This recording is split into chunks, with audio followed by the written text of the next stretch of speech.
We welcome the ceasefire and stress that it must be diligently observed so that we can reach people in need of humanitarian relief with unimpeded access. Unless the siege is lifted and the prolonged occupation of Palestine is brought to an end, the death and destruction witnessed are bound to repeat themselves in a senseless cycle of indiscriminate and disproportionate attacks by Israel and Palestinian armed groups. The call for calm in the West Bank must be linked to reversing the risk of forcible transfer looming over Palestinians in East Jerusalem, including Sheikh Jarrah and Area C, and their supplanting with Israeli settlers in violation of peremptory norms of international law. Settlements are not only in grave breach of IHL and an obstacle to peace, they are a threat to the peace and an act of aggression.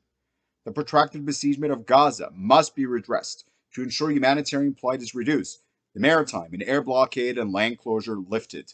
Restoring safe passage between Gaza and the West Bank is a legal obligation and of paramount importance, allowing for governance reform and economic recovery.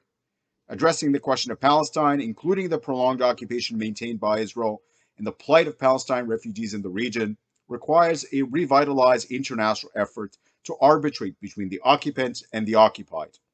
The Council must not only remind parties of their obligation to respect the rules of international law, but also ensure through its means they act accordingly or be held to account.